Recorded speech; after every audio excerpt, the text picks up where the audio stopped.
ANC Northern Cape suspends 75 members and correctional services to consider Jackie Selebi's appeal. With the news this hour, I'm Ayanda Gunene. The ANC at Stradenburg in the Northern Cape has expelled 75 of its members because they supported Danny Jonas as an independent candidate in the municipal by-elections held last month. The suspended members say the move is against the ANC constitution as they have not been given an opportunity to appear before a disciplinary committee. The DA and COPE backed Jonas, helping him win the elections and become the mayor of the town. The suspended chairperson of the ANC branch in Stradenburg, Anthony Peterson, has decided to take the legal route to get the suspensions lifted. COPE strongly supports the suspended members, who says it put the needs of the community first. However, ANC Secretary General Gweri Mantashe has a strong message for both COPE and the suspended members. COPE is not the spokesperson of the ANC. They speak for themselves, and they must go to school and learn to speak about themselves. We have our own program. We're an organization. We don't talk about them. Anybody who thinks that is not in line, appeal. All the structures in the ANC to deal with disciplinary matters. And if you are not happy, you appeal to the next level. But if you dump all those levels, you go to court, you get expelled. COPE spokesperson in the Northern Cape, Fezile Kis, says the ANC leadership doesn't respect its own constitution.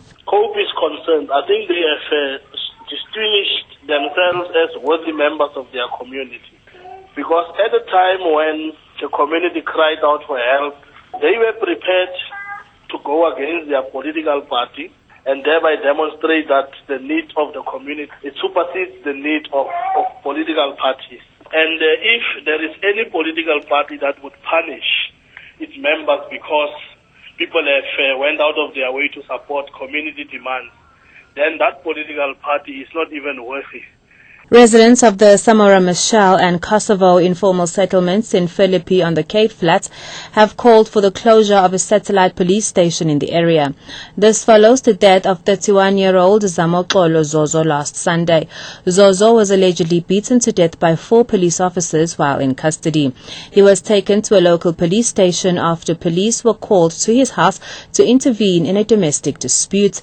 Earlier today, more than 200 residents took to the streets to protest against alleged police brutality in the area.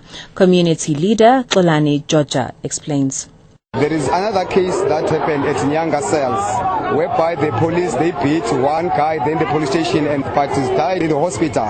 This is the second one. So that is why we stand up now to say that we are tired of the police, that they are not fully trained to deal with the people. Police union POPCRU says it's appalled at the conduct of some of the country's police officers. The union says it's noted several recent arrests of police officers on allegations of extortion, bribery, armed robbery and corruption. POPCRU's Norman Mapane says such unprofessional behavior undermines the good work other police officers are doing and causes the public to lose confidence in the police force. We believe that our members must continue to embrace the calling that we've made about a new public service cadre whose responsibility is to ensure that they are able to uphold good ethics that should be displayed by any public service worker in South Africa. Indeed, as POPCRU, we deplore any unlawful, any improper and unlettered conduct within the police service. The Correctional Services Department will consider an appeal for the medical parole of former National Police Commissioner Jackie Selebi this coming week.